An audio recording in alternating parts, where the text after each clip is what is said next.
5 نمازیں شروع ہو گئی تھیں اور شروع میں 2 رکعت نماز تھی. مدینہ میں آ کر پھر یہ 4 رکعت ہو گئی اور سفر میں وہی 2 رکعت باقی رہ گئی. اب اذان، ہم اذان بولتے ہیں، اصل میں یہ اذان ہے. مؤذن بولتے ہیں اذان دینے والا، اور اذان جو اذان دی جاتی ہے نماز کے لیے جب بلایا جاتا ہے. تو ایسا تھا کہ اذان سے پہلے صحابہ کرام نماز کو کس طرح پڑھتے تھے، یعنی اذان تو بھی نہیں ہوئی تھی تو یہ نماز کیسے پڑھتے تھے. تو صحابہ کرام کیا کرتے تھے، نماز کے وقت جو بھی نمازوں کے اوقات ہوتے تھے وقت سے پہلے آ کر مسجد میں بیٹھ جایا کرتے تھے اور انتظار کیا کرتے تھے. اور جب رسول اللہ صلی اللہ علیہ وسلم اپنے حجرے سے آتے، باہر نکلتے اور آپ جو ہیں امامت کراتے، تو پھر ایسا تھا کہ اس طرح کی نماز جو ہے یہ پڑھی جاتی تھی. تو آپ صلی اللہ علیہ وسلم نے ساری عمر خود امامت کرائی. صرف ایک بار آپ کی حیات میں، جو آپ آخر میں آپ کی زندگی کے آخری ایام تھے، تو صرف ابو بکر صدیق نے امامت کرائی تھی. تو آپ صلی اللہ علیہ وسلم کی موجودگی میں صرف ابو بکر صدیق رضی اللہ تعالیٰ عنہ نے امامت کرائی تھی. تو جب آپ اپنے حجرہ مبارک سے تشریف لاتے تو اس وقت پھر نماز باجماعت ادا ہوتی تھی. اب ایسا ہوا کہ آہستہ آہستہ مدینہ کی آبادی بڑھ رہی تھی اور لوگ اسلام قبول کر رہے تھے، اسلام کا حلقہ جو ہے بڑا ہو رہا تھا. تو اس بات کی شدت سے ضرورت محسوس ہوئی کہ کچھ ہونا چاہیے، کہ جب نماز کا وقت آئے تو مسلمانوں کو پتہ ہونا چاہیے کہ اب جماعت کا وقت ہو گیا ہے. تو اوقات تو سب کو معلوم ہوتے، لیکن کیونکہ دن کے وقت انسان کام روزگار میں لگا رہتا ہے تو کبھی ذہن سے نکل بھی جاتا ہے، اور کوئی ان کے پاس اس وقت کلاک تو تھے نہیں کہ اس میں وہ الارم لگا لیتے، نہ سیل فون تھے جس میں ہم لوگ اپنے ٹائمر سیٹ کر لیتے ہیں. تو لہٰذا آپ صلی اللہ علیہ وسلم کو ضرورت محسوس ہوئی اور آپ صلی اللہ علیہ وسلم نے صحابہ کرام کے ساتھ ایک میٹنگ کی، سب کے ساتھ جیسے ایک مجلس شورا ہوتی ہے، آپ کو سب کو بلایا کہ اس میں مشورہ کیا جائے. اب آپ نے جب اپنی بات پیش کی کہ ہمیں نماز سے پہلے کچھ ہونا چاہیے کہ ہم سب کو پتہ چل جائے، مطلع ہو جائیں سب اور مسجد نبوی کی طرف آ جائیں. تو اب ایسا ہے، میٹنگ میں کچھ لوگوں نے کہا کہ ہم جو ہے نا ناقوس بجایا کریں. ناقوس لکڑی کی ایک چیز ہوتی تھی جس کو بجایا کرتے تھے، جیسے نصارہ اپنے گھرجوں میں گھنٹے ہے نا، گھنٹا بجاتے ہیں، گھنٹیاں قدیم رواج تھا ان کا. تو اسی طرح یہ کہتے ہیں کہ ہم ناقوس بجایا کریں عبادت سے پہلے. تو کسی نے کہا کہ کابوک یہ بغل ہوتا ہے بڑا سا، اور یہ جو یہود ہیں، جو اہل کتاب ہیں، وہ بجایا کرتے تھے. تو کسی نے کہا کہ ایک سورج یہ بھی ہو سکتی ہے کہ کسی بلندی پر آگ لگا دی جائے. تو آپ صلی اللہ علیہ وسلم نے ان تینوں کے 3 مشورے سنے اور آپ نے ان تینوں مشوروں کو پسند نہیں فرمایا. ایسا تھا کہ پہلے مشورے میں نصارہ کی کاپی تھی، یعنی جو کرسچن لوگ کرتے ہیں، اور جو ببوک یا بوک قسم کا بگل تھا وہ یہود کی نشانی تھی، اور تیسری جو تھی وہ آگ لگائیں تو وہ ماجوسیوں کی نشانی تھی، وہ آتش پرست تھے. تو اس طرح اس محفل میں کوئی نتیجہ نہ نکلا اور یہ محفل ختم ہو گئی بغیر کسی مسئلے کے حل کے. صحابہ اکرام جو تھے فکر کے ساتھ رخصت ہوئے کہ مسئلہ جو ہے حل نہیں ہوا. اب دیکھیں اللہ کا معاملہ ہوتا ہے کہ بعض دل جو ہوتے ہیں وہ باتوں اور واقعات کا اثر بہت لیتے ہیں. سیرت نگاروں نے اور محدثین کا یہ خیال ہے کہ عبداللہ بن زید کے دل پر اس کا زیادہ اثر ہوا، اور رسول اللہ صلی اللہ علیہ وسلم کو ایسا کون سا مشورہ دیا جائے کہ یہ مسئلہ حل ہو جائے. تو رات کو اللہ سبحانہ تعالیٰ نے ان کو خواب دکھایا. وہ خواب میں دیکھتے ہیں کہ ایک شخص نے سبز لباس پہنا ہوا ہے، اس کے ہاتھ میں ناقوس ہے. تو عبداللہ بن زید اس کو خواب میں پوچھتے ہیں کہ یہ ناقوس تم بیچو گے تو یعنی میں اس کو خرید لوں. تو اس نے پوچھا گا کیوں؟ تو انہوں نے کہا کہ میں نماز کے لیے لوگوں کو اس کو بجا کے اکٹھا کروں گا. تو اس شخص نے جو خواب میں سبز کپڑوں والا ملا تھا اس نے کہا کہ میں تمہیں اس سے بہتر تدبیر نہ بتاؤں؟ کہا جی بتاؤ۔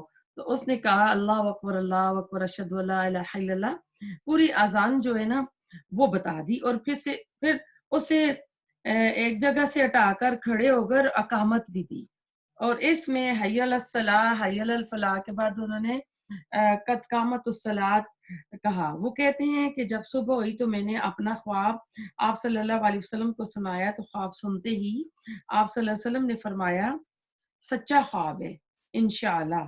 اس کے بعد عبداللہ بن زید سے کہا کہ یہ کلمات بلال کو سکھا دو، اور وجہ یہ بتائی کیونکہ انہوں نے عبداللہ بن زید سے کیوں نہیں کہا کہ تم ہی اذان دے دو، حضرت بلال کا کیوں کہا؟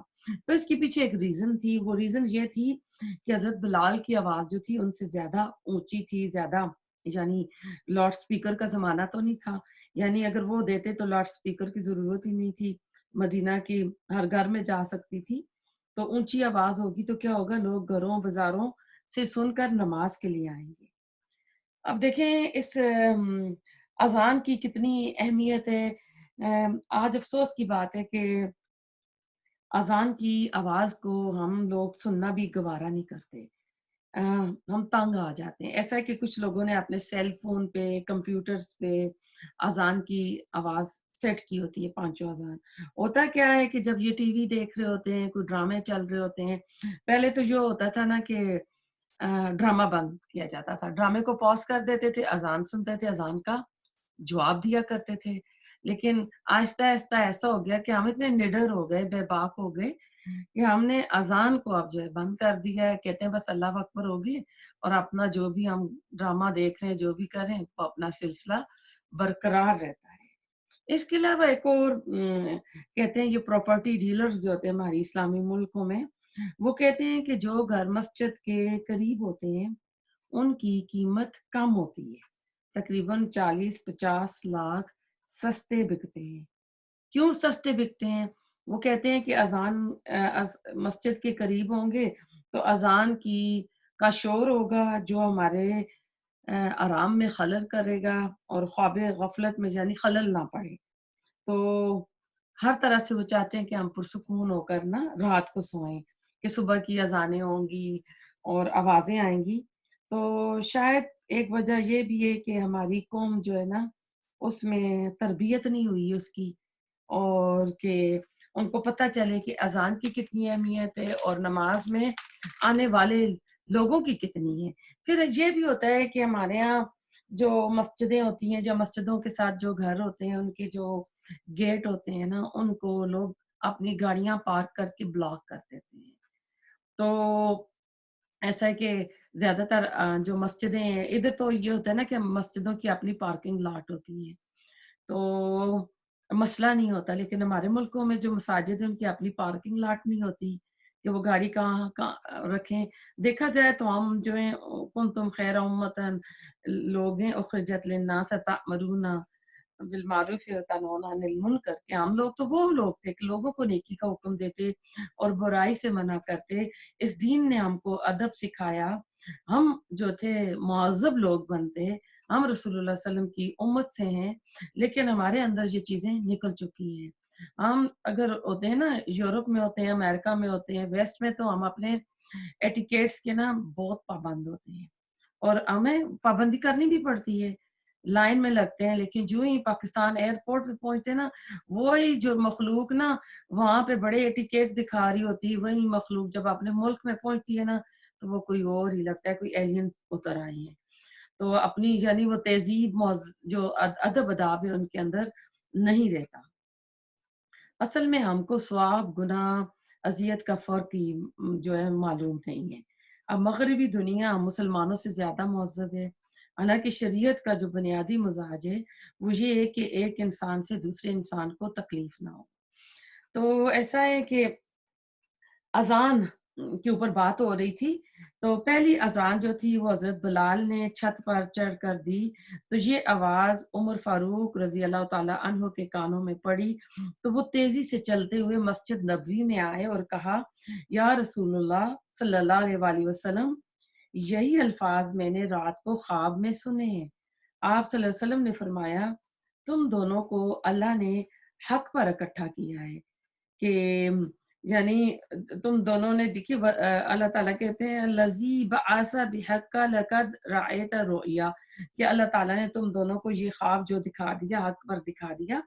تو اب ایسا ہے کہ پہلی ہجری میں ہم نے دیکھا کہ رسول اللہ صلی اللہ علیہ وسلم مکہ سے مدینہ آئے، آپ نے قباء میں مسجد بنائی، مسجد نبوی بنائی، پھر آپ نے ایک موحد قائم کی، پھر آپ نے کیا کہتے ہیں یہود کے ساتھ بھی آپ نے ایک ٹریٹی کی تھی۔ اس کی اگلی کلاس میں جو آپ نے یہود کے ساتھ معاہدہ کیا تھا، اس معاہدے کی جو شق ہوتی ہیں نا، جو اس میں ٹرمز اور کنڈیشن جو ہوتی ہیں جو آپ نے رکھی تھی، وہ پڑھنی نہایت ضروری ہے، کیونکہ جب ہم آگے چلیں گے نا تو وہ انہوں نے جو ایگریمنٹ رسول اللہ صلی اللہ علیہ وسلم کے ساتھ کیا تھا، وہ ہم دیکھیں گے کہ اگلی غزوہ احزاب میں، خاص کر خندق میں، وہ اپنی ان تمام چیزوں سے پھر جاتے ہیں اور کس طرح مکہ کے مشرکین کے ساتھ مل جاتے ہیں۔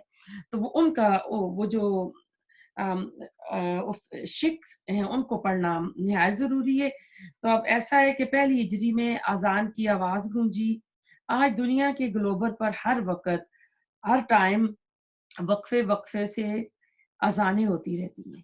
اذان وہ واحد چیز ہے جو دنیا کے گلوبل پہ کہتے ہیں کہ پورا یعنی 24 آورس میں یہ آواز جو ہے گونجتی رہتی ہے۔ یہ ایک جگہ سے فجر کی اذان کا وقت ہوتا ہے تو وقفے وقفے سے اگلی جگہ ہر جگہ 1-2 منٹ کا وقفہ آ جاتا ہے نا ٹائم کے لحاظ سے اذان کا۔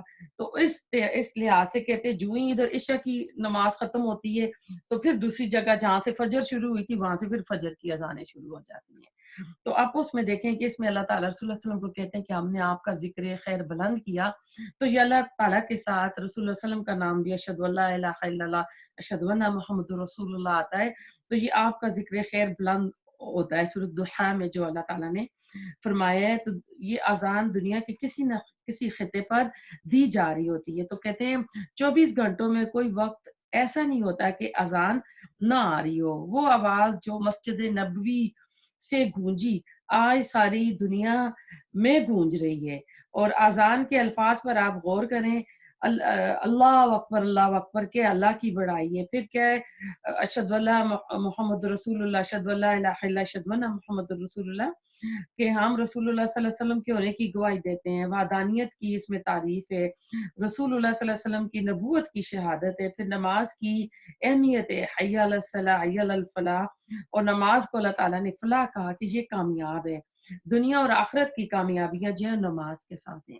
قیامت کے دن جو سب سے پہلے سوال کیا جائے گا وہ نماز کے بارے میں کیا جائے گا۔ اور جب ہم نماز بھی شروع کرتے ہیں نا اللہ اکبر کرتے ہیں، یعنی ہینڈز اپ کرتے ہیں اللہ بڑا ہے، اس کے بعد پھر ہم نے نماز میں اپنے آپ کو محو کر دینا ہے، پھر ہم دنیا کی کسی چیز کے بارے میں نہیں سوچیں گے۔ لیکن آج کہتے ہیں کہ ہم بہت ہی بدقسمت ہو گئے ہیں کہ اذان کی جو آواز ہے نہ اس کو سنتے ہیں، کیونکہ خاص کر ہم ویسٹ میں رہ رہے ہیں، یا تو جو فون پہ یا اس پہ آتی ہیں یا گھر میں کلاک لگا رہے ہیں اسی پہ اذان کی آوازیں آتی ہیں۔ جو مزہ ہمارے ملکوں میں ہوتا ہے کہ ادھر سے آوازیں آ رہی ہیں ادھر سے آ رہی ہیں، وہ بات ہی کچھ اور ہوتی ہے کہ انسان کو پتہ چلتا ہے کہ میں ایک اسلامی ملک میں ہوں۔ یہ آپ لوگوں کی خوش قسمتی ہے کہ آپ اتنی ڈفرینٹ مساجد سے اذان کی آواز آ رہی ہیں اور سن رہی ہیں، تو آدمیوں کو اہتمام کرنا چاہیے کہ وہ مسجد میں جا کر نماز پڑھیں۔ جماعت، اذان، مسجد، نماز اسلام کے عظیم شعائر میں سے، یعنی اسلام کے یہ شعائر ہیں، نشانیاں ہیں، اسلام کی بڑی بڑی یہ علامتوں میں سے ہیں۔ تو گھر کے باہر ایسا ہے کہ کئی گاڑیاں کھڑی ہوتی ہیں، لیکن ایسا ہے کہ گھر کے مرد حضرات کو توفیق نہیں ہوتی کہ وہ جا کے مسجد پر نماز پڑھیں، کیونکہ اتنی زیادہ اس وقت انٹرٹینمنٹ ہو گئی ہے، سمارٹ فونز آ گئے ہیں، ٹی ویز آ گئے ہیں، کمپیوٹرز آ گئے ہیں، تو اس لحاظ سے کیا ہے کہ بندے کو ٹائم ہی نہیں ملتا کہ اللہ کے لیے تو نہیں نکالنا، یہ ٹائم تو انسان اپنے لیے نکالتا ہے، اپنی آخرت کے لیے نکالتا ہے، اپنی قبر کے لیے نکالتا ہے کہ قیامت کے دن ہمیں ان کے سوالوں کا نماز کا جواب دینا ہے کہ ہم نے نمازیں پڑھی ہیں نہیں پڑھی ہیں۔ تو کہتے ہیں کہ اگر اسلامی حکومت ہو اور اگر کسی محلے کی مسجد ہو اور اس میں لوگ اذان دینا چھوڑ دیں تو خلیفہ وقت جو ہے نا، جو حق میں وقت ہوتا ہے، اس کی ذمہ داری ہے کہ وہ انہیں سزا دے۔ تو تمام عظیم الشعار جو ہے نا وہ اس میں ہے۔ تو یہ قابل سزا جرم ہے کہ اسلامی ریاست میں اذان کے بغیر نمازیں پڑھی جائیں۔ پھر اذان دینے والے کا کیا ثواب ہے جو اذان دیتا ہے؟ یعنی ہم نے اس کی تو اتنی دیکھ لی اذان کے بارے میں۔ تو مؤذن جو ہیں وہ روز قیامت بلند گردنوں کی وجہ سے پہچانے جائیں گے۔ اللہ تعالیٰ انہیں قیامت کے دن ان کی گردنیں بلند کر دے گا۔ تو انشاءاللہ اگلی کلاس میں ہم پڑھیں گے کہ آپ نے جو معاہدہ کیا تھا مدینہ کے یہود کے ساتھ، ہم ان کو مشرکین مدینہ بھی کہہ سکتے ہیں۔ ایک مشرک جو تھے وہ مکہ میں تھے، اور ایک جو مشرک لے لیں گے یہ مدینہ میں تھے۔ آپ نے ان کے ساتھ جو میثاق مدینہ کی، تو وہ کہتے ہیں کہ رسول اللہ صلی اللہ علیہ وسلم کی جو نبوت ہے، فراست ہے، آپ کی حکمت ہے، آپ کی عقل مندی اور آپ کی بصارت کا نمونہ ہے۔ کیونکہ مسلمان ابھی نئے نئے آئے ہوئے تھے، چند مہینے ہوئے تھے، اور یہ سو میں تھے اور بالکل خالی ہاتھ تھے، اور اس وقت جو مدینے میں مستحکم مضبوط، یعنی مالی لحاظ سے، سیاسی لحاظ سے، طاقت کے لحاظ سے، کیونکہ سارے جو جنگوں کے اوزار تھے نا یہی بناتے تھے، اور آج بھی یہی بناتے ہیں۔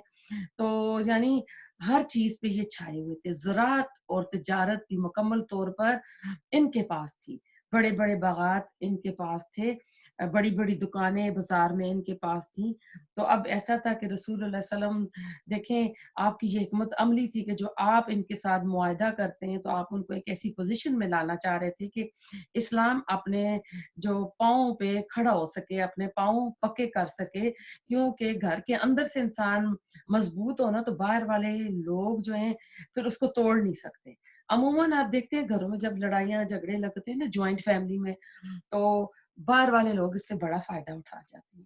تو آپ نے بڑی حکمت سے، آپ دانشمندی سے آپ نے ان کے ساتھ معاہدہ کیا، تو اسلام کے نظام کے قدم جمانے میں کوئی رکاوٹ نہ بنے۔ تو آپ کی یہ بہت ہی اچھی ایک کوشش تھی۔ انشاءاللہ اگلی کلاس میں اس کو پڑھیں گے۔ ربنا تقبل منا انک انت السمیع العلیم وتب علینا انک انت التواب الرحیم سبحانک اللہم بحمدک نشہد ان لا الہ الا انت نستغفرک ونتوب الیک۔